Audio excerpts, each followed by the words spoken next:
Hello students, कैसे हैं आप सब लोग। आई होप कि आप सब लोग बहुत अच्छे होंगे।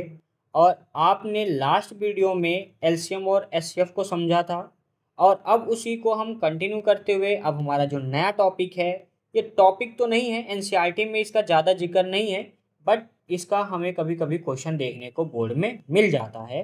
तो इसका एक छोटा सा एक क्वेश्चन पूछा जाता है रैशनल नंबर के ऊपर। तो पहले हम इसको समझ लेते हैं और फिर हम अपने टॉपिक को आगे बढ़ाते हैं, जिसमें हम ये समझेंगे कि रूट 2 और रूट 3 इरेशनल कैसे होता है और उसकी प्रूविंग कैसे होती है। ठीक है, तो सबसे पहले तो इसको हम ध्यान से समझ लेते हैं, क्योंकि इसका एक क्वेश्चन आपसे पूछा जा सकता है और बहुत ही सिंपल सा है टॉपिक। तो जल्दी से इसको समझ लेते हैं। तो मैंने बताया कि रैशनल नंबर जो होंगे वो कैसे होंगे, आपके p/q के फॉर्म में होंगे। और अगर उस p/q के फॉर्म को आप चेंज करते हो डेसिमल फॉर्म में, तो हमें यहाँ पे दो केसेस हमें यहाँ पे देखने को मिलता है। एक होता है जिसको हम बोलते हैं कि हमारा डेसिमल क्या हो जाएगा, टर्मिनेटिंग हो जाएगा। और एक केस हमें ये देखने को मिलता है कि हमारा डेसिमल नॉन टर्मिनेटिंग होगा बट रिपीटिंग हो जाएगा, है ना। और इसी पे बेस्ड ये क्वेश्चन पूछे जाते हैं आपसे, या फिर आप कह सकते हो रिकरिंग, रिपीटिंग और रिकरिंग। ठीक है, तो इसी टॉपिक पे क्वेश्चन ये पूछा जाता है। क्वेश्चन क्या होता है, जैसे यहाँ पे देखो मैंने एक एग्जांपल लिया है। अगर मैं आपसे ये कहूँ, चलिए ये छोड़िए, एक छोटा सा एग्जांपल लेते हैं। जैसे मैं आपसे पूछूं 3/20, अब आपको अगर ये बताना हो कि क्या ये टर्मिनेटिंग है, यानी कि अगर मैं इसको डिवाइड कराऊंगा तो क्या ये टर्मिनेटिंग हो जाएगा। लेकिन कंडीशन यहाँ पे पता है क्या है, कि आपको यहाँ पे डिवाइड ही तो नहीं करना है। देखो, अगर मैं 3 को डिवाइड कराऊंगा 20 से, तब तो मैं आराम से बता सकता हूँ कि टर्मिनेटिंग है या नहीं है, या टर्मिनेटिंग है या नॉन टर्मिनेटिंग है। बट कंडीशन यहाँ पे यही होता है कि आपको डिवाइड नहीं करना है। Without doing division you have to tell that this is terminating और not. Let x is a rational number whose simplest form is p/q। तो सबसे पहले हम क्या करेंगे कि जो हमारा रैशनल नंबर गिवन है, उस रैशनल नंबर को हम सबसे पहले उसके सिंपलेस्ट फॉर्म में ब्रेक करेंगे। सिंपलेस्ट फॉर्म में ब्रेक करने का क्या मतलब हुआ, सिंपलेस्ट फॉर्म में होने का मतलब ये हुआ कि जैसे हमारा 12/16 एक रैशनल नंबर है, तो आप यहाँ पे सिंपलेस्ट फॉर्म यानी कि इन दोनों में जो भी कॉमन आपके नंबर्स हैं उन्हें आपको एलिमिनेट करना होगा। जैसे देखो, मैं 12 को क्या लिख सकता हूँ, 4×3, और मैं 16 को लिख सकता हूँ 4×4। तो आप यहाँ पे देख सकते हो कि 12 में 4 है और 16 में भी 4 है, यानी कि 4 एक ऐसा नंबर है जो दोनों में है। तो इसी को आप क्या करते हो, एलिमिनेट जब कर देते हो, यानी कि 12 में से आपने एक 4 को एलिमिनेट कर दिया, 16 में से भी 4 को एलिमिनेट कर दिया, तो अब जो नंबर बचा तो वही क्या होता है, इसका सिंपलेस्ट फॉर्म। सिंपलेस्ट फॉर्म होता है, यानी कि सिंपलेस्ट फॉर्म को आप ऐसे भी कह सकते हो कि इन दोनों में यानी कि P और Q में कोई भी कॉमन फैक्टर नहीं रहेगा। सिंपलेस्ट फॉर्म का मतलब हुआ कि P एंड Q में कोई भी कॉमन फैक्टर नहीं होना चाहिए। जैसे इन दोनों में कॉमन फैक्टर क्या था, 4 था, अब हमने उसको एलिमिनेट कर दिया तो वो क्या हो गया, सिंप्लीफाई हो गया। तो इसी को बोलते हैं सिंप्लीफाई करना। यानी कि हम सबसे पहले जो भी हमारा गिवन रैशनल नंबर होगा उसे हम क्या करेंगे, सिंपलेस्ट फॉर्म में देखेंगे कि वो सिंपलेस्ट फॉर्म में है या नहीं। तो अगर आप यहाँ पे देखो तो यहाँ पे ये जो P है आपका और जो आपका Q, ये दोनों सिंपलेस्ट फॉर्म में है, क्योंकि इनमें कोई भी कॉमन फैक्टर आपको देखने को नहीं मिल रहा है। चलिए, पहला स्टेप तो हो गया सॉल्व। अब अगला समझते हैं, यानी कि पहला कॉन्सेप्ट समझ गए। आगे है where P and Q are integers. आप जानते हो रैशनल नंबर जो होते हैं, तो यहाँ पे ये भी इंटीजर्स है, ये भी इंटीजर्स है, and Q does not equal to 0। अगर ऐसा कोई कंडीशन है तब आप ध्यान से समझिए। तो कह रहा है कि जो आपका Q है, यानी कि ये जो डिनोमिनेटर है आपका, इसका आप निकालो प्राइम फैक्टराइजेशन। अब प्राइम फैक्टराइजेशन निकालने पे अगर 20 का प्राइम फैक्टराइजेशन में 2 आ जाए या 5 आ जाए, तब ये क्या हो जाएगा, तब ये टर्मिनेटिंग हो जाएगा। बट अगर 2 एंड 5 नहीं आया, तब ये क्या हो जाएगा, नॉन टर्मिनेटिंग डेसिमल हो जाएगा। समझ में आई बात। चलिए एग्जाम्पल से समझते हैं, तब आपको और क्लियर समझ में आएगा। तो चलिए इसको पहले सब हटा देते हैं और अब समझते हैं। देखिए, मैंने कहा कि मेरे पास एक नंबर है 3/20, जो कि रैशनल नंबर है। अब अगर मैं इस 20 का निकाल दूं प्राइम फैक्टराइजेशन, तो क्या आएगा, 2 × 2 × 5, 2 2 ज़ा 4, 4 5 ज़ा 20। अब आप यहाँ पे देख पा रहे होगे आराम से कि यहाँ पे 2 टू द पावर कितना आ गया 2 और 5 टू द पावर कितना आ गया 1, यानी कि 20 के प्राइम फैक्टराइजेशन में 2 भी है और 5 भी है। तो इस वजह से ये नंबर क्या हो जाएगा हमारा, टर्मिनेटिंग हो जाएगा। क्या हो जाएगा, टर्मिनेटिंग हो जाएगा। क्योंकि आप देखो यहाँ पे 2 टू द पावर m मतलब कि ये 2 हो गया, और 5 टू द पावर n मतलब कि n की पावर यहाँ पे 1 हो गया। यानी कि कहने का मतलब बस देखो सिंपल सा सरल शब्दों में ये समझो कि डिनोमिनेटर में जो प्राइम फैक्टराइजेशन है उसमें 2 और 5 होना चाहिए बस। ठीक है, और एग्जाम्पल समझो। अगर ऐसे में एक और एग्जाम्पल ले लूँ आपसे, कहूँ कि अगर मान लो कि 162 को अगर मैं डिवाइड करा दूँ 125 से, तो क्या ये जो डिवीज़न है क्या ये टर्मिनेटिंग होगा? तो इसको कैसे सॉल्व करेंगे? तो बस सिंपल सा है, 125 का आप क्या निकालो, प्राइम फैक्टर। तो 125 का प्राइम फैक्टर क्या आएगा, 5 मल्टीप्लाई 5। यहाँ तो 2 आया ही नहीं, तो 2 नहीं आया तो इसका मतलब ये नॉन टर्मिनेटिंग हो जाएगा। तब क्या हो जाएगा, नॉन टर्मिनेटिंग। नहीं भैया नहीं, गलत हो जाएगा। ध्यान से समझिए, ध्यान से समझिए। इस 125 के फैक्टर में क्या आया, 555। इसको आप क्या लिखोगे, 5 टू द पावर 3।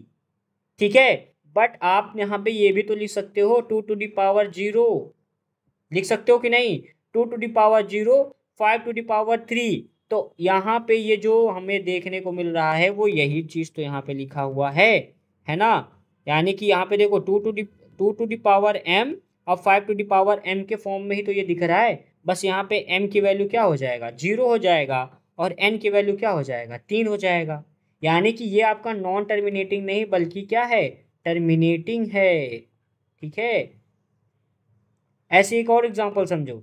जैसे अगर मैं कह दूं कि आपके पास एक नंबर है 73 और डिवाइड हो रहा है आपका 32 से, तो क्या ये टर्मिनेटिंग होगा? तो ध्यान से समझना, 32 का आप क्या निकालो, प्राइम फैक्टर, और 32 का प्राइम फैक्टर क्या आएगा, 2 यानी कि आप इसको लिख सकते हो 2 टू द पावर 5।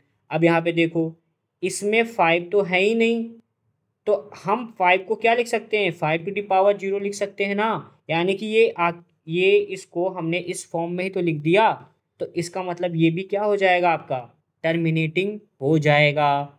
समझ में आई बात? अगर अब आपको ये समझ में नहीं आया तो अब देसी भाषा सरल और सिंपल तरीके से समझो आप, कि आप क्या करोगे। जैसे यहाँ पे देखो 3/20, 3/20। यहाँ पे फिर हमने दूसरा एग्जांपल लिया 162/125। तीसरा हमने एग्जांपल लिया 73/32। अब देसी और सिंपल सरल भाषा में समझो, हम क्या करेंगे, 20 का निकालेंगे प्राइम फैक्टर। प्राइम फैक्टर में अगर 2 और 5 आ जाए, देखो इसमें 2 और 5 दोनों आया था, 2 भी आया था 5 भी आया था, तो इसका मतलब ये क्या हो जाएगा, टर्मिनेटिंग। इसका अगर हमने फैक्टर निकाला तो सिर्फ 5 ही आया था। देखो 125 का प्राइम फैक्टर में 5 5 5, यानी सिर्फ 5 आ रहे थे। कितने बार आ रहे थे उससे हमसे नहीं मतलब है, 5 आना चाहिए। ठीक है, कितनी बार आए उससे इसमें कोई मतलब नहीं है। ठीक है, तो इस नंबर में 5 ही आ रहा था फैक्टर, यहाँ पे 2 नहीं आ रहा था, फिर भी ये क्या हो जाएगा, टर्मिनेटिंग। ऐसे ही अब यहाँ पे देखो 32 को देखो, 32 के फैक्टर में क्या आ रहा था, सिर्फ 2 आ रहा था। कितनी बार 2 आया उससे हमसे नहीं मतलब है, 2 आया ना बस हमसे उससे मतलब है। तो इसका फैक्टर आया 2। तो अगर हमारे डिनोमिनेटर का फैक्टर करने पे सिर्फ और सिर्फ 2 आए और कोई कुछ ना आए, या फिर कह लो सिर्फ 5 आए, सिर्फ 5 आए और कुछ भी ना आए, और या तो कह लो 2 और 5 दोनों आए, तो इन तीनों केसेस में ये नंबर क्या हो जाएंगे, हमारे टर्मिनेटिंग हो जाएंगे। फिर से ध्यान से सुन लो, अगर आप इन तीनों नंबर के डिनोमिनेटर में प्राइम फैक्टर में सिर्फ और सिर्फ 2 आए, सिर्फ और सिर्फ 5 आए, सिर्फ और सिर्फ 2 और 5 दोनों एक साथ आ जाए, तो इन तीनों कंडीशन में ये क्या हो जाएंगे, आपके टर्मिनेटिंग हो जाएंगे। अब आप एक ध्यान से समझना नॉन टर्मिनेटिंग का एग्जांपल। चलिए अब इसको आप समझेंगे तभी आपको ये कॉन्सेप्ट और क्लियर होगा। तो एक क्वेश्चन हम ऐसे ले लेते हैं जो कि है हमारा बहुत ही सिंपल सा, और क्वेश्चन है, यही क्वेश्चन ले लेते हैं। इसमें हम क्या करते हैं, इसको 12 से डिवाइड करा देते हैं। और यहाँ ले लेते हैं 5। चलिए अब इसको चेक करते हैं कि क्या ये हमारा टर्मिनेटिंग है या नहीं। तो हम क्या करेंगे, 12 का निकालेंगे प्राइम फैक्टर। प्राइम फैक्टर क्या आएगा, 2 इंटू 2 इंटू 3, 2 इंटू 2 इंटू 3। आप ध्यान से सुनिएगा। अब देखो यहाँ पे 2 आया, ठीक है, ये भी 2 है, ठीक है, बट यहाँ पे क्या आ गया, 3 आ गया। इस 3 के आने की वजह से ये क्या हो जाएगा, नॉन टर्मिनेटिंग, यानी कि टर्मिनेटिंग नहीं होगा। समझे बात, यानी कि सिर्फ 2 और 5 आना चाहिए, सिर्फ 2 और 5 साथ में आए, या तो ये 3 ना होता तब तो ये क्या हो जाता, टर्मिनेटिंग। अगर मान लो यहाँ पे सिर्फ 5 ही 5 होता और कोई दूसरा नंबर नहीं, तब भी टर्मिनेटिंग। और अगर मान लो 2 और 5 दोनों होते तब भी ये टर्मिनेटिंग होता। लेकिन लेकिन लेकिन लेकिन अगर 2 के साथ 3 आ जाए या 7 आ जाए या कोई भी दूसरा नंबर आ जाए तो ये क्या हो जाएगा, नॉन टर्मिनेटिंग। ऐसे अगर 5 के साथ कोई भी दूसरा नंबर आ जाए तब ये क्या हो जाएगा, नॉन टर्मिनेटिंग। अगर इन दोनों के, मान लो किसी नंबर में ये दोनों हैं, लेकिन इनके साथ साथ अगर मान लो 3 आ जाए, 7 आ जाए, 11 आ जाए, 23 आ जाए, 15, मतलब कोई भी नंबर यार, कोई भी नंबर आ जाए, सिर्फ 2 और 5 के अलावा अगर कोई भी नंबर आ जाए तब भी ये क्या हो जाएगा, आपका नॉन टर्मिनेटिंग। ठीक है, समझ पा रहे हो। आई होप कि आपको ये कॉन्सेप्ट क्लियर हुआ होगा। हमें बस ये चेक करना है कि हमारा डिनोमिनेटर में 2 और 5 या फिर दोनों 2 और 5 दोनों एक साथ आ जाए। अगर इनके अलावा कोई भी नंबर आ रहा है इनके साथ तब तो वो नॉन टर्मिनेटिंग है। अब मान लो प्राइम फैक्टर किए, उसमें ना 2 आया ना 5 आया, तब तो वो सीधा सीधा दिख रहा है कि वो नॉन टर्मिनेटिंग है। ठीक है, समझ गए। जो सबसे अच्छा टॉपिक और जो आपके बोर्ड एग्जाम में आता ही आता है, हर साल पूछा जाता है इसका क्वेश्चन, वो है कि किसी भी नंबर को, चाहे √2 हो गया, चाहे √3 हो गया, √5 को इरेशनल प्रूफ करना। और ये प्रूविंग आपका बोर्ड एग्जाम में आता ही आता है। इससे पहले, इस टॉपिक को प्रूव करने से पहले आपको ये समझना होगा, क्योंकि जब तक आप इसकी प्रूविंग नहीं समझोगे आप इसकी प्रूविंग नहीं समझ पाओगे। ठीक है, तो इसकी प्रूविंग आप बाद में समझोगे, उससे पहले आप ये प्रूविंग समझो, क्योंकि इसी पे बेस्ड है इसका प्रूविंग। तो चलिए समझते हैं अब इसको। तो देखिए यहाँ पे क्या है, थ्योरम कह रहा है कि let P be a prime number. देखो ध्यान से समझो, एक एक बात को पहले ध्यान से समझो। क्या कह रहा है कि पी को कह रहा है कि एक प्राइम नंबर है, तो यानी कि प्राइम नंबर को हमने मान लिया प्राइम नंबर है कोई। देखो प्राइम नंबर क्या होते हैं, एक बार रिवीजन करा देता हूँ। प्राइम नंबर वो नंबर होते हैं जिनके 2 फैक्टर होते हैं, एक वो खुद, एक 1। या फिर इसी को दूसरे भाषा में कहूँ तो प्राइम नंबर ऐसे नंबर को हम कहते हैं जो या तो खुद से डिवाइड हो जाए या सिर्फ 1 से डिवाइड हो। तो खुद से डिवाइड होने वाले और 1 से डिवाइड होने वाले वो नंबर क्या क्या हो जाते हैं, जैसे 2 हो जाता है आपका, 3, 5, 7, 11, 13, 17, 19। तो ये ऐसे नंबर हैं जो सिर्फ खुद से डिवाइड होते हैं, है ना, इन्हीं को हम प्राइम नंबर कहते हैं। तो इसको हमने क्या लेट कर लिया है, इसी को हमने लेट कर लिया है पी। आगे कह रहा है and A be a positive integer. अब ध्यान से समझना, हमने कहा पॉजिटिव इंटीजर, यानी क्वेश्चन में क्या लिखा हुआ है, पॉजिटिव इंटीजर। अब इंटीजर तो पढ़े हो ना आप, इंटीजर ये होता है इंटीजर, यहाँ पे 0 होता है, यहाँ पे प्लस में जितने 1 2 3 4 5 6 कहाँ तक, इनफाइनाइट तक। और इधर -1 -2 -3 -4 कहाँ तक, माइनस इनफाइनाइट तक। तो 0 के जो इधर साइड नंबर लिखे गए हैं इन्हीं को हम क्या बोलते हैं, पॉजिटिव इंटीजर। और 0 के जो लेफ्ट साइड में ये नंबर लिखे होते हैं इनको क्या बोलते हो आप, नेगेटिव इंटीजर। ठीक है, तो चलिए अब आप इसको एक बार, ये भी हमने रिवाइज करवा दिया, तो अब आगे समझते हैं। तो पॉजिटिव इंटीजर तो क्या है, ए। अब पॉजिटिव इंटीजर तो आपका कुछ भी हो सकता है ना, 1 2 3 4 5 6 7 ऐसे इनफाइनाइट तक जितने भी आपके इस तरीके के नंबर हैं वो सब के सब क्या हैं, पॉजिटिव इंटीजर हैं। और इसी को हमने क्या लेट कर लिया है, ए लेट कर लिया है। अब आगे समझते हैं। तो कह रहा है if p divides A square. ध्यान से समझना क्या लिखा है, if p divides A square. A मतलब कि जो हमारा इंटीजर है उसका, और पी मतलब प्राइम नंबर। ए स्क्वायर को क्या कर रहा है, पी यानी कि जो प्राइम नंबर है वो क्या कर रहा है, डिवाइड कर रहा है। Then show that P divides A square. देखो क्वेश्चन में क्या कह रहा है कि अगर हमारा जो p है यानी कि अगर कोई प्राइम नंबर है और वो किसी इंटीजर के स्क्वायर को डिवाइड कर रहा है तो क्या वो उस इंटीजर को भी डिवाइड कर देगा। अभी हमने एक थ्योरम पढ़ा था, क्या, fundamental theorem of arithmetic. Fundamental theorem of arithmetic में क्या कहा गया था कि हमारे जितने भी कंपोजिट नंबर हैं उन सभी को हम क्या करेंगे, प्राइम नंबर के फॉर्म में लिख सकते हैं, वो भी कैसे, प्रोडक्ट के फॉर्म में। ये हमने सीखा था। अब अगर मैं आपसे ये कहूँ कि जैसे फॉर एग्जांपल कि 12 एक नंबर है और ये जो हमारा 12 है ये क्या है, इंटीजर है, पॉजिटिव इंटीजर है। अब अगर ये पॉजिटिव इंटीजर को मैं क्या करूँ, इस पॉजिटिव इंटीजर को मैं स्क्वायर कर दूँ तो यानी कि 12 का स्क्वायर कितना हो जाएगा, 144 हो जाएगा। अब अगर मैं ये कहूँ कि इस 144 को एक कोई प्राइम नंबर क्या कर रहा है, इस 144 को डिवाइड कर दे रहा है। अब वो कौन सा प्राइम नंबर है जो इसको डिवाइड कर दे रहा है, तो आप देखो टू भी हमारा प्राइम नंबर है जो इस 144 को क्या कर देगा, डिवाइड कर देगा, है ना।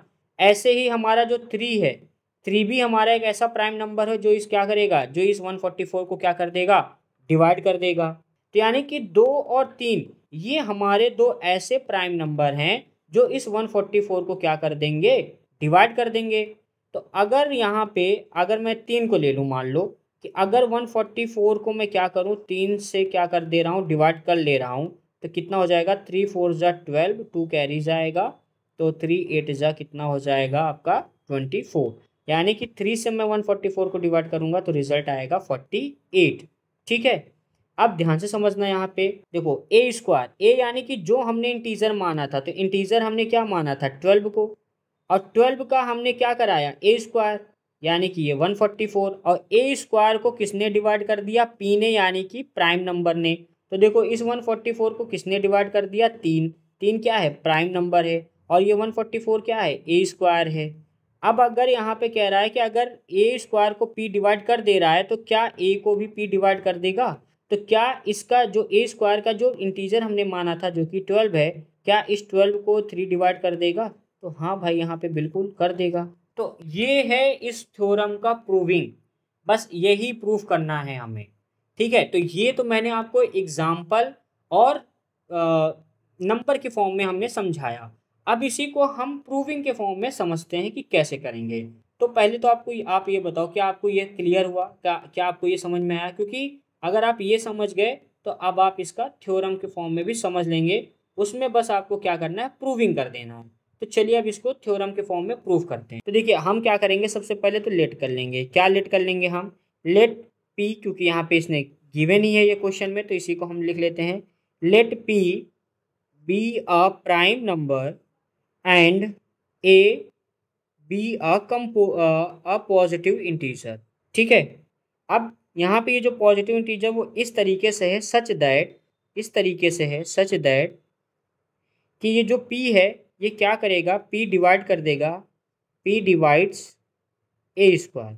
यानी कि ये जो हमारा इंटीजर है a, इसका अगर मैं स्क्वायर करूँगा तो जो भी वो रिजल्ट होगा ए स्क्वायर, उसको कौन डिवाइड कर देगा, p यानी कि प्राइम नंबर। ठीक है। अब आगे बढ़ते हैं। तो वी नो दैट, अब हम आगे प्रूविंग में लिखेंगे, we know that every positive, जितने भी आपके पॉजिटिव इंटीजर्स होते हैं, every positive integer can be expressed as the product of primes, है ना। ये हमने कहाँ पर पढ़ा था, प्राइम्स, इसी को लिख सकते हो बाई FTA, यानी कि मैं शॉर्ट में लिख दे रहा हूँ FTA यानी फंडामेंटल थ्योरम ऑफ अरिथमेटिक, तो मैं शॉर्ट में लिख दे रहा हूँ। तो FTA में हमने ये सीखा था कि हर एक जितने भी हमारे कंपोजिट नंबर होंगे उन सब को हम प्रोडक्ट ऑफ प्राइम नंबर के फॉर्म में लिख सकते हैं। तो अब आगे देखो, सो अब यहाँ पे क्योंकि जो A है, A क्या है, अब ध्यान से समझना, यहाँ पे मैंने क्या लिखा कि we know that every positive integer, जितने भी पॉजिटिव इंटीजर है आप उनको एक्सप्रेस कर सकते हो किसमें, प्रोडक्ट ऑफ प्राइम नंबर के फॉर्म में। अब क्योंकि ए हमारा क्या है, इंटीजर है, तो इस इंटीजर को हम प्रोडक्ट ऑफ प्राइम नंबर के फॉर्म में लिख सकते हैं। अब प्राइम नंबर को हमने क्या माना हुआ है, पी, तो यानी कि अगर मैं इसका प्रोडक्ट निकालूंगा तो क्या आएगा, P1 P2 P3, है ना, P4, इस तरीके से, यानी कि इसके क्या आ जाएंगे, प्राइम नंबर के प्रोडक्ट आ जाएंगे। यानी कि हमने इंटीजर को प्रोडक्ट ऑफ प्राइम नंबर के फॉर्म में इस तरीके से हमने लिख दिया। ठीक है, अब आगे समझो। देन, तब क्या होगा, देन, तो अगर अब मैं इस ए का स्क्वायर करा दूं, अब मैं ए का स्क्वायर करा रहा हूं, तो इसका मतलब क्या हुआ कि इस नंबर को मैं 2 बार मल्टीप्लाई करा रहा हूँ। ए स्क्वायर का मतलब हो गया कि P1 multiply P2 multiply P3 multiply P4 dot dot dot को मैं अगेन इसी के साथ क्या कर रहा हूँ, मल्टीप्लाई करा दे रहा हूँ।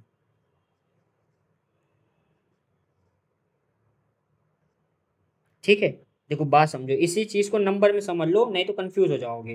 देखो मैंने क्या किया, ए हमारा क्या था, इंटीजर था, इंटीजर जैसे मान लो 12। अब इस 12 को हम क्या करते हैं, एक्सप्रेस कर देते हैं किसमें, प्रोडक्ट ऑफ प्राइम नंबर में। देखो 2 × 2 × 3, देखो 2 भी क्या है, प्राइम, ये 2 भी क्या है, प्राइम, ये 3 क्या है, प्राइम। तो हमने हमारा जो ये इंटीजर था, हमने इसको प्राइम नंबर के फॉर्म में क्या कर दिया, एक्सप्रेस करके लिख दिया। वही बात यहाँ पे मैं वेरिएबल के फॉर्म में लिखा हूँ, और यहाँ पे इसी चीज़ को नंबर के फॉर्म में लिखा हूँ। ठीक है, समझ पा रहे हो। अब मैं इस 12 का क्या कराऊँ, स्क्वायर कराऊँ। स्क्वायर कराने का क्या मतलब हुआ कि 12 का मल्टीप्लाई 12 के साथ, तभी तो स्क्वायर बनेगा, और स्क्वायर होके कितना आएगा, 144 आएगा। 12 का स्क्वायर मतलब 12 मल्टीप्लाई 12 इक्वल टू 144। तो यानी कि देखो इसका मतलब हुआ कि इसका भी तो 2 बार मल्टीप्लाई हो जाएगा ना, क्योंकि ये जो वैल्यू है ये किसका है, एक 12 का, यानी इस वाले 12 का, इस वाले 12 का भी तो लिखना पड़ेगा। तो आप कैसे लिखोगे, तो ये जो वैल्यू था वो इस वाले के लिए था। अब इसके लिए भी क्या आ जाएगा, 2 × 2 × 3। तो वही काम देखिए हमने यहाँ पे किया कि जब इसका स्क्वायर करोगे तो इसी वैल्यू का एक बार यहाँ मल्टीप्लाई, और फिर इसी वैल्यू का एक बार और मल्टीप्लाई कर दोगे। आया समझ में यहाँ तक। चलिए अब आगे बढ़ते हैं। तो देखो अब क्या होगा, अब क्योंकि यहाँ पे ए स्क्वायर क्या हो जाएगा, अब देखो P1 का P1 से मल्टीप्लाई हो जाएगा तो P1 का स्क्वायर हो जाएगा, P2 का P2 से मल्टीप्लाई होगा तो P2 का स्क्वायर हो जाएगा, फिर देखो P3 का P3 से मल्टीप्लाई होगा तो P3 का स्क्वायर होगा। देखो ऐसे ही जैसे कि यहाँ पे आप नंबर देखो, दोनों साथ में समझते रहो ताकि आपको क्लियर होता रहे थ्योरम, क्योंकि ये सब वेरिएबल के फॉर्म में है, तो हो सकता है वेरिएबल के फॉर्म में समझने में आपको दिक्कत हो, इसलिए मैं आपको यहाँ पे बता रहा हूँ। देखो अब मैं अगर 2 का 2 से मल्टीप्लाई करूँगा तो क्या हो जाएगा, 2 का स्क्वायर ही तो होगा, और इस 2 का इस 2 से, तो यहाँ भी 2 का स्क्वायर होगा, और इस 3 का इस 3 से क्या हो जाएगा, 3 का स्क्वायर हो जाएगा, और यही हम यहाँ पे इस फॉर्म में लिखते जा रहे हैं। अब देखो आगे समझते हैं। अब यहाँ पे हम क्या देख पा रहे हैं, नाउ क्योंकि ये हमारे क्वेश्चन में क्या है, गिवन है। क्वेश्चन में क्या गिवन था कि जो ए स्क्वायर होता है इसको कौन डिवाइड कर देता है, पी। तो यानी कि ये जो हमारा ए स्क्वायर है इसको कौन डिवाइड कर रहा है, पी डिवाइड कर रहा है। तो नाउ क्योंकि just because P divides A square, तो यहाँ पे देखो अगर पी ए स्क्वायर को डिवाइड कर रहा है तो इसका मतलब क्या हुआ कि जो ये पी है इस ए स्क्वायर का क्या है, फैक्टर है। ध्यान से समझो, जैसे अगर मैं यहाँ पे कहूँ कि जो 12 का स्क्वायर आया था जो कि आया था 144, इस 144 को कौन डिवाइड कर दे रहा है, 3 डिवाइड कर दे रहा है, और 3 हमारा क्या है, प्राइम नंबर है। तो इसका मतलब है ना कि इस 144 का जो फैक्टर है उसके फैक्टर में 3 जरूर रहा होगा, तभी तो ये इसको डिवाइड कर पा रहा है। अगर इसके प्राइम फैक्टर में अगर 3 ना आए तो ये इसको डिवाइड ही नहीं कर पाएगा, है ना। तो इसका मतलब है कि इसका ये फैक्टर है। तो इसी तरीके से हम यहाँ पे ये देख सकते हैं कि अगर ए स्क्वायर को डिवाइड कर दे रहा है पी, तो इसका मतलब है सिंस, इसका मतलब ये हो गया कि P is the factor of A square. इसका मतलब हो गया कि पी जो है वो ए स्क्वायर का क्या है, फैक्टर है। और अगर पी ए स्क्वायर का फैक्टर है, देयरफॉर पी डिवाइड्स ए ऑल्सो, यानी पी जो है ए को भी क्या कर देगा, डिवाइड कर देगा। ठीक है, ये था इसका पूरा आपका प्रूविंग वाला कॉन्सेप्ट। तो मैंने आपको प्रूविंग के साथ साथ नंबर के फॉर्म में भी ये दोनों मैंने समझा दिया, और आई होप कि आपको ये समझ में आया होगा। अब इसी को ध्यान में रखते हुए तो अब हम समझेंगे कि √2 और √3, √5 और √7 इन सभी को अगर हमें प्रूफ करना हो इरेशनल तो हम इन्हें प्रूफ कैसे करेंगे। और ये बोर्ड में आता ही है, ये बहुत इंपॉर्टेंट है बोर्ड एग्जाम के लिए। तो आपको ये क्वेश्चन तो एकदम अच्छे से याद कर लेना है, आपको इसकी प्रूविंग अच्छे से याद ही कर लेना है आपको, ठीक है। मैं तो कहूँगा आप याद ही कर लो, ठीक है, क्योंकि ये आता है एग्ज़ाम में और बहुत इंपॉर्टेंट भी है, क्योंकि आता है एग्ज़ाम में इसलिए भी। तो चलिए अब हम समझते हैं इसकी प्रूविंग को, और बहुत ही आराम से सिंपल वे में आपको समझाने की कोशिश करूँगा कि आप इसकी प्रूविंग को बहुत अच्छे से समझ लें। तो देखिए, क्योंकि अब यहाँ पे हमें √2 को सबसे पहले √2 ही प्रूफ करते हैं, एक ही करेंगे, क्योंकि बाकी फिर आप नंबरिंग चेंज कर देना, सेम प्रूविंग ही रहेगा। तो देखिए √2 जो है वो क्या है, इरेशनल हमें प्रूफ करना है। तो इरेशनल अगर हमें प्रूफ करना है तो हम मान लेते हैं, हम ये एज्यूम कर लेते हैं कि √2 अभी हमारा रैशनल ही है, ठीक है। तो चलिए यहाँ पे इस चीज़ को हम लिख भी लेते हैं। सबसे पहले तो हम क्या करेंगे, लेट कर लेंगे, let it assume that let it assume that √2 is irrational, sorry √2 is rational। ये हम मान लेते हैं कि √2 हमारा क्या है, अभी रैशनल है। और अगर हमने ये माना है कि √2 हमारा अगर रैशनल है तो ये रैशनल की प्रॉपर्टी को होल्ड करेगा। और रैशनल की प्रॉपर्टी हमने क्या पढ़ा था कि रैशनल जो होते हैं वो p/q के फॉर्म में होगा, और यहाँ पे जो p एंड q होगा वो इंटीजर्स होंगे आपके, ठीक है। p एंड q क्या होंगे, इंटीजर्स होंगे, और q जो है वो इक्वल नहीं होगा 0 के। यही हमने पढ़ा था, रैशनल नंबर होने का यही प्रॉपर्टी था। तो चलिए इसको अब हम लिख लेते हैं। तो अगर हमने इसको मान लिया है रैशनल, तो यानी कि हम इसको लिख सकते हैं, so we can write √2 equal to a/b। तो हम √2 को क्या मान लेते हैं, a/b मान लेते हैं, वेयर, और यहाँ पे जो a एंड b है आपका, ये जो a है और ये b है, ये क्या है आपके इंटीजर्स हैं, are integers having no common factor other than 1, other than 1। या फिर आप कह सकते हो कि a and b are coprime, ठीक है। आप ये भी कह सकते हो कि a एंड b क्या है, को प्राइम है, और यहाँ पे जो b होगा वो इक्वल नहीं होगा आपका 0 के। चलिए, तो सबसे पहले आपको, अब इसके आगे की प्रूविंग करने से पहले मैं आपको बता देता हूँ कि को प्राइम क्या होता है। काफ़ी बच्चों को नहीं समझ में आ रहा होगा कि सर आपने यहाँ पे को प्राइम तो लिख दिया, बट ये को प्राइम होता क्या है। और दूसरी बात, आपने ये जो स्टेटमेंट लिखा है कि a and b are integers having no common factor other than 1, इसका क्या मतलब है। तो देखो समझो आप बात को, जैसे मैं यहाँ पे एक एग्जांपल लेता हूँ, जैसे 12/16 है, ठीक है। तो अगर मैं यहाँ पे 12 और 16 में देखूँ तो ये दो हमारे ऐसे नंबर हैं, इन दोनों नंबर में मैं देख पा रहा हूँ कि 4 क्या है, कॉमन है। क्योंकि आप 16 की जगह 20 लिख लो, ज़्यादा सही रहेगा। तो देखो आप, क्योंकि यहाँ पे देख पा रहे हो कि 12 में क्या है, 4 × 3, 4 × 3 12 हो जाएगा, और 20 को आप लिख सकते हो 4 × 5, ठीक है। यानी कि इन दोनों नंबर्स में हमें यहाँ पे 4 क्या दिख रहा है, कॉमन दिख रहा है, ठीक है। तो हम ये कह सकते हैं कि यहाँ पे 4 कॉमन है, लेकिन यहाँ पे ये जो हमने ए और बी माना हुआ है, यानी कि ये जो हमारा ए बी है, इसमें कोई भी कॉमन फैक्टर नहीं होना चाहिए। स्टेटमेंट में क्या लिखा है, नो कॉमन फैक्टर। बट अगर मैं ऐसा कोई नंबर लेट कर रहा हूँ जिसमें देखो आप क्या आ रहा है, एक कॉमन फैक्टर आ रहा है, इन दोनों का कॉमन फैक्टर क्या आ रहा है, 4। लेकिन हमें ऐसा नंबर नहीं लेना है, हमें ऐसा नंबर कंसिडर करना है, यानी कि √2 को जो हम a/b के फॉर्म में लिख रहे हैं, तो ये a/b कैसा होगा, आप या तो कह सकते हो कि इसको हमें सिंपलेस्ट फॉर्म में लिखना है, सिंपलेस्ट फॉर्म में। देखो जैसे अगर मैं इसी चीज़ को, यही जो हमारा नंबर है, अगर मैं क्या करूँ, इसको 4 से 4 कैंसिल कर दूँ तो ये 3/5, यानी कि ये इसी नंबर का सिंपलेस्ट फॉर्म हो गया। तो अब ये जो नंबर आया जो कि इस 12/20 का सिंपलेस्ट फॉर्म है, तो आप यहाँ पे देख पा रहे हो कि जो 3 और 5 है, इन दोनों में अब कोई भी कॉमन फैक्टर नहीं है। इन दोनों में कोई भी कॉमन फैक्टर अब नहीं है, सिर्फ और सिर्फ क्या है, 1 है। यानी 1 को 3 और 5 में सिर्फ 1 कॉमन फैक्टर है और कोई दूसरा नहीं है। तो यानी कि ये जो नंबर है ये आपका क्या हो जाएगा, सही हो जाएगा। और इसी टाइप के नंबरों को हम क्या बोलते हैं, को प्राइम नंबर। यानी ऐसे नंबर जिनमें कोई भी कॉमन फैक्टर ना हो, सिर्फ एक को छोड़ के। जैसे और एग्जांपल के लिए, जैसे अगर मैं लिख दूं, जैसे आपका एग्जांपल हो जाए 32 और यहाँ पे आप लिख लो 25। तो ये भी क्या है, ये नंबर आपके क्या है, को प्राइम नंबर है। क्योंकि देखो 5 का आप फैक्टर निकालोगे तो 25 का फैक्टर क्या आएगा, 5 × 5 आएगा। और 32 का फैक्टर आएगा 2 × 2 × 2 × 2 × 2 1 2 3 4 5।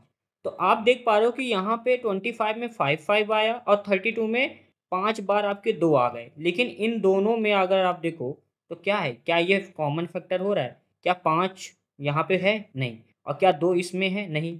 तो यानी कि यहाँ पे कोई भी कॉमन फैक्टर नहीं है, सिर्फ 1 को छोड़ के, 1 को छोड़ के। तो इस वजह से 25/32 क्या हो जाएगा, को प्राइम नंबर। और को प्राइम नंबर को ही हम क्या बोलते हैं, ऐसे नंबर जिनमें कोई भी कॉमन फैक्टर ना हो, सिर्फ एक को छोड़ के, अदर देन 1। यानी 1 होगा बस।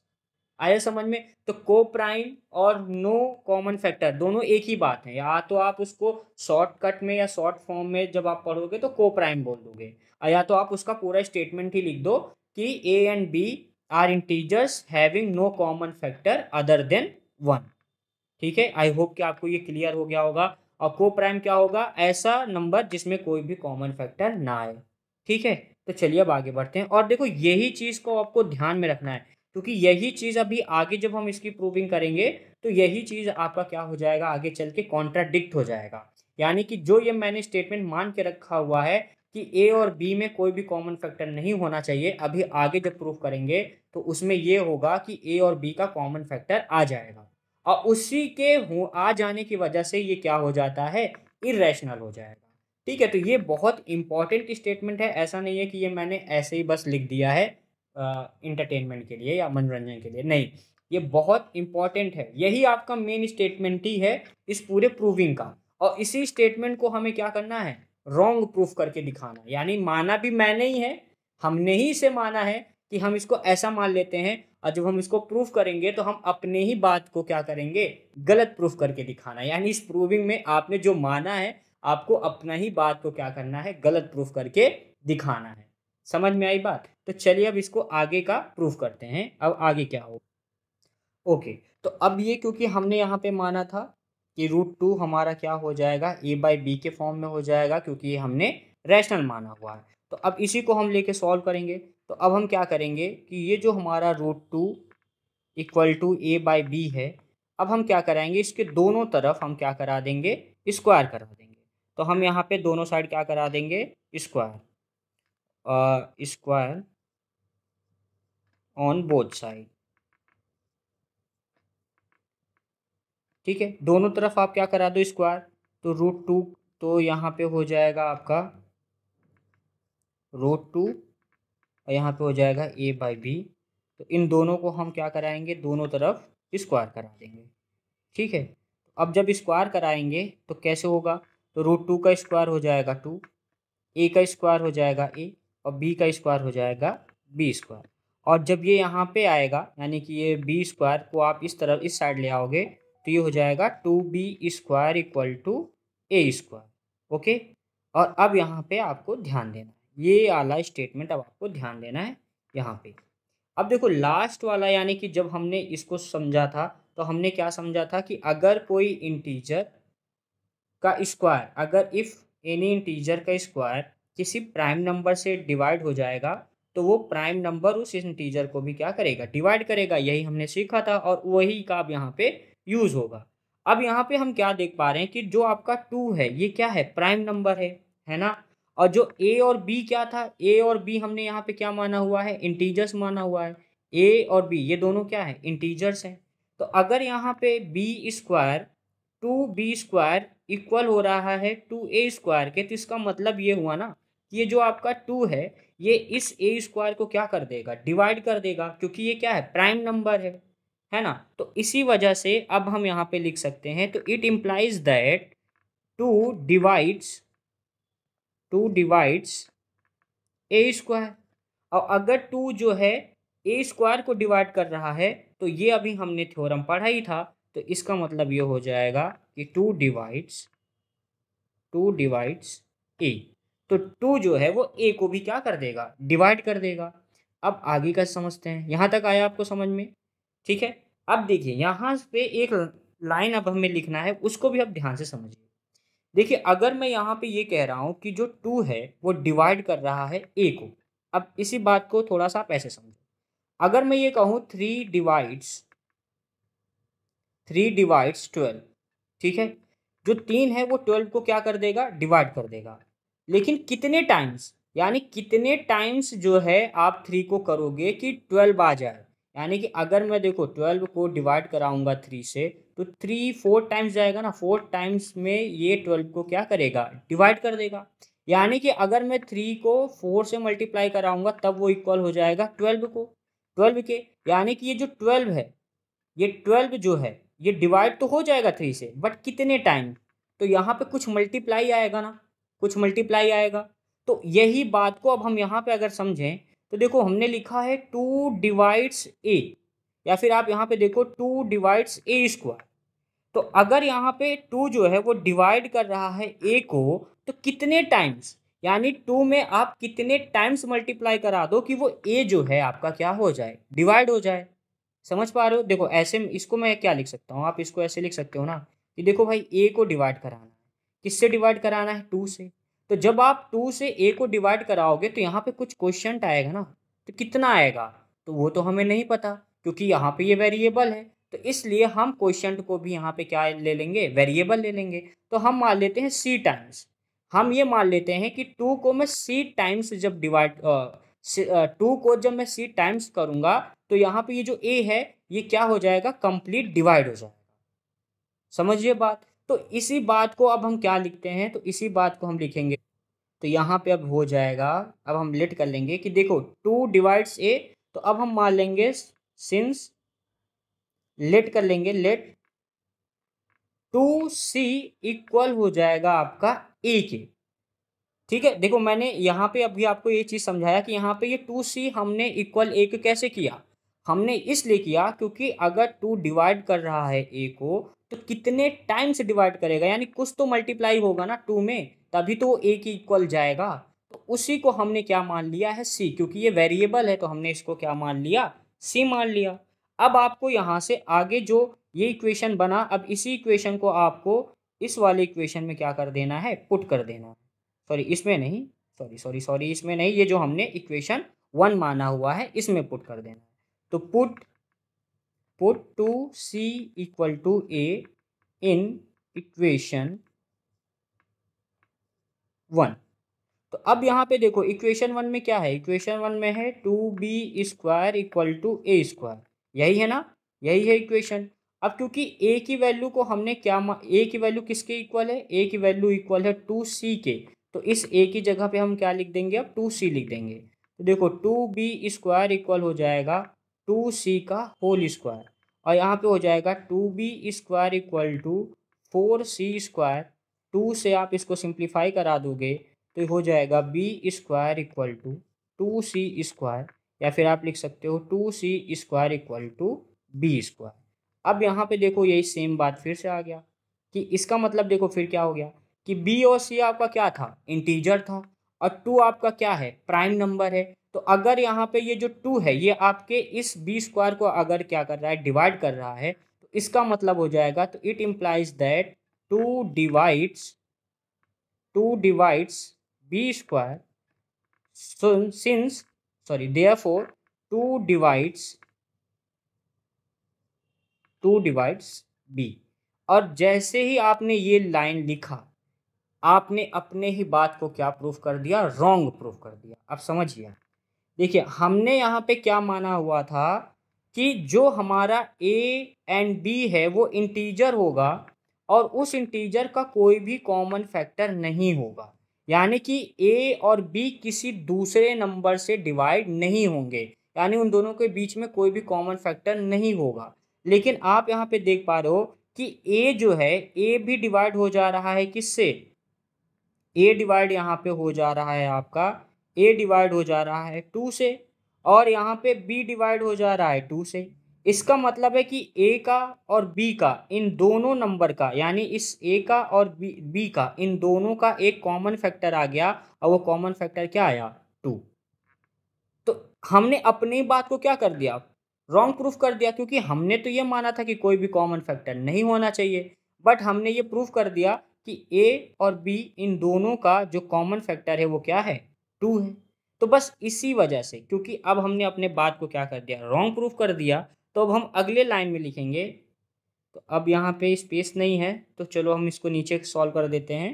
तो अब हम यहाँ पे क्या लिख देंगे, तो इसका मतलब अब आगे हो जाएगा 10 2 is a common factor of a and b। तो क्योंकि 2 जो है वो a एंड b का कॉमन फैक्टर हो गया, और यही हमारे स्टेटमेंट को क्या कर रहा है, कॉन्ट्राडिक्ट कर रहा है। But this contradict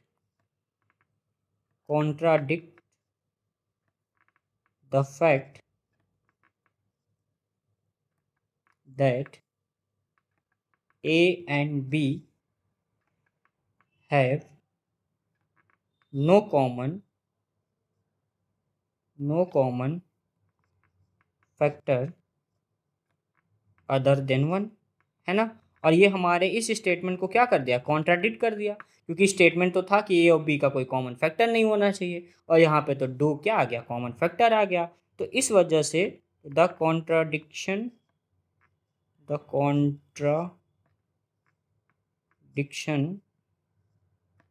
arises by assuming root 2 is rational। और ये कॉन्ट्राडिक्शन क्यों आया, अब समझने वाली बात है ना। देखो, अगर आप कोई चीज़ को, मान लो कि आपने कोई चीज़ को, जैसे अब हम कई बार ऐसे करते हैं कि हम अपने दोस्त की किसी बात से सहमत नहीं होते हैं, बट वो कोई चीज़ अपनी बात मनवाना चाहता है, तो हम उसकी बात को कैसे रॉन्ग प्रूफ करते हैं, हम क्या कहते हैं, हम कहते हैं चलो ठीक है, मैं तुम्हारी बात मान लिया, जो तुम कह रहे हो वही सही कह रहे हो, ऐसे ही करते हैं ना। हम उसकी बात को क्या करते हैं, सही मान लेते हैं कि ठीक है, जो तुम कह रहे हो सही कह रहे हो। बट अब आप क्या करते हो, अब आप उस पर थोड़ा सा एक तरीके का, आप उस पर समझ लो प्रूविंग करते हो कि चलो ठीक है, अगर तुम सही कह रहे हो तो तुम्हारी बात को फिर सही प्रूफ किया जाता है। तो जब आप उसकी बात को प्रूफ सही करने जाते हो, तो आप ये पाते हो कि वो अपने ही बात में क्या हो गया, फंस गया। यानी कि वो जो जिस बात को लेके बहुत चौड़ में ये कह रहा था कि नहीं मैं सही कह रहा हूँ, वो अपनी ही बात में आगे जाके क्या हो जाता है, फंस जाता है। तो आप, यानी कि उसने जो बात कही, जो उसने, आपने उसकी बात मानी, लेकिन आप उसको उसी के बात में क्या कर दिए, उसको फंसा दिए, या उसके बात को उसी की भाषा में रॉन्ग प्रूफ करा दिए।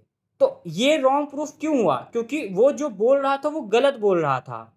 तो वही बात है, तो ये जो हमारा √2, यहाँ पे कॉन्ट्रडिक्शन आया ही इसीलिए क्योंकि हमने इसको गलत माना ही हुआ था, हमने इसको क्या माना हुआ है, रैशनल माना हुआ था, इस वजह से ये कॉन्ट्रडिक्शन आया।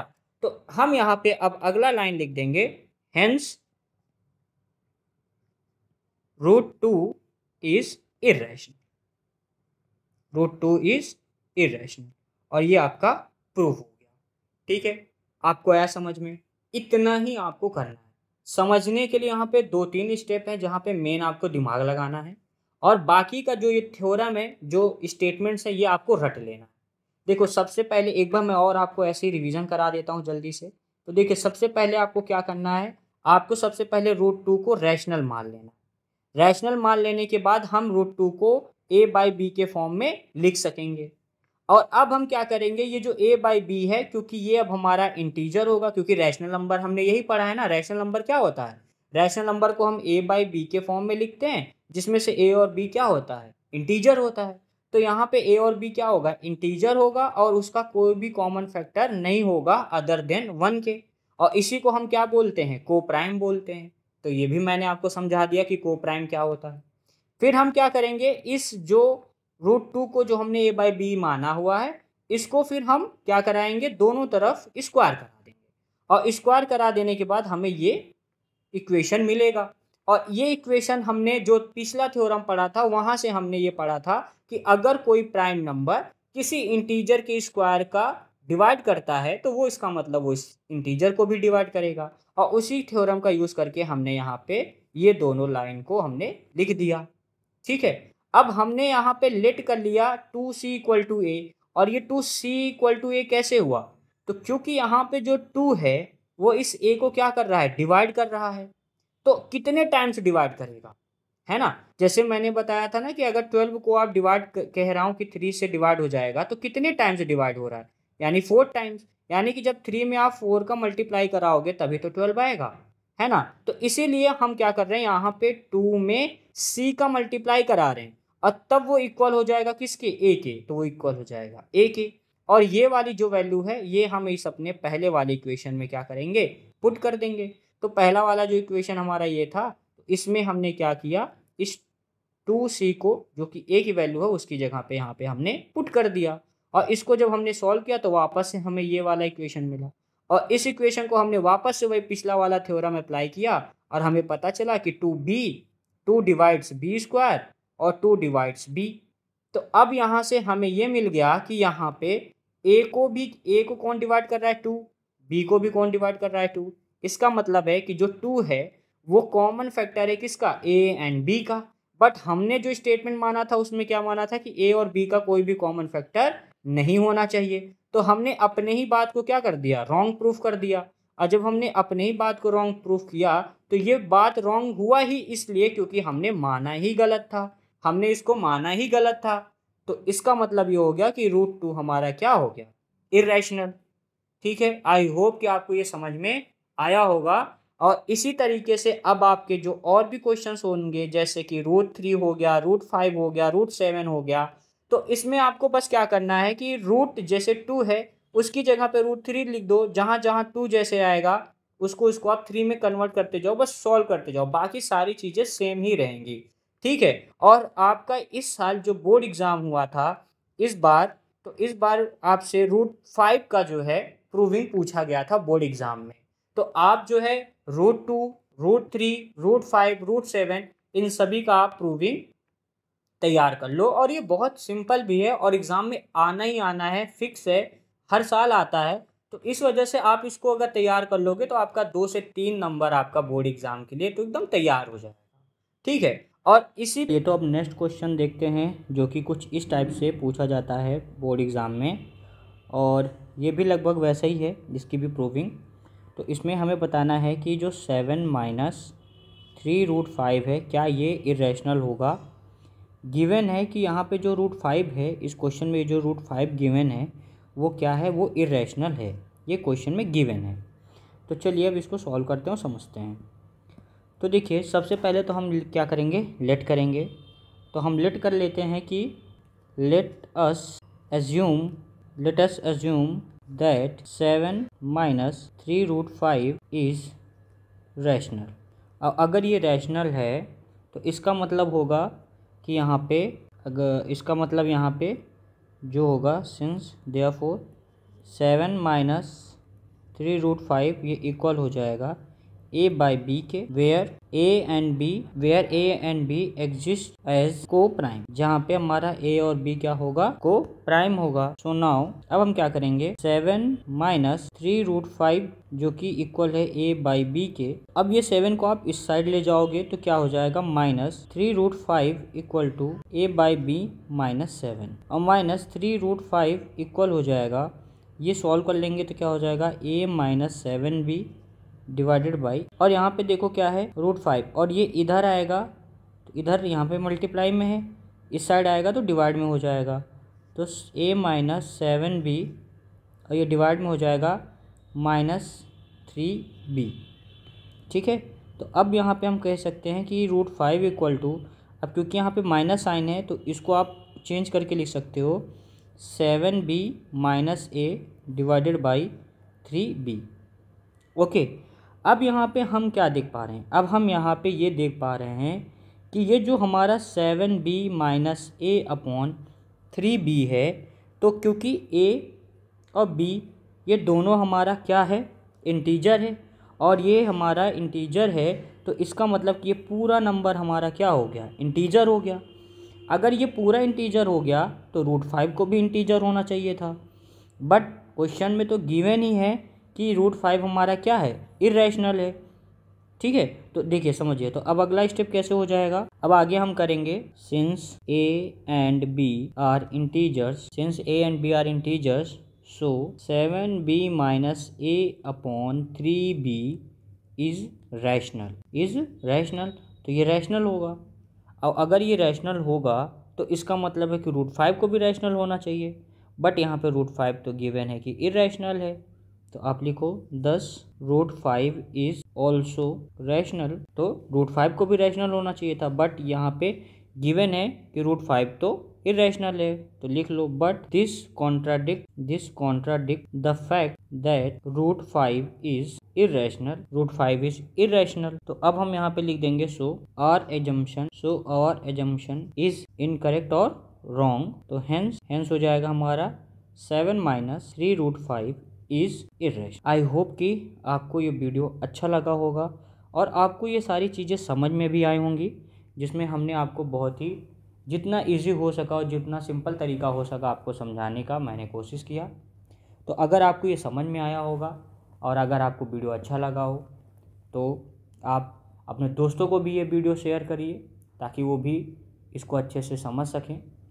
और अब हम आपके लिए ले आएंगे नेक्स्ट वीडियो में, जिसमें अब हम आपके लिए ले आएंगे प्रीवियस ईयर में पूछे गए बोर्ड एग्ज़ाम में रियल नंबर पे क्वेश्चंस। ठीक है, तो तब तक के लिए thank you so much for watching this video, और आप इसको अपने दोस्तों के साथ शेयर करिए। और वीडियो अच्छा लगा हो तो कमेंट में ज़रूर बताइएगा, और अगर आप अपने से कुछ डिमांड आपकी है या कुछ आप और कुछ सजेशन देना चाहते हो तो भी आप दे सकते हो। So thank you so much, have a nice day, bye bye.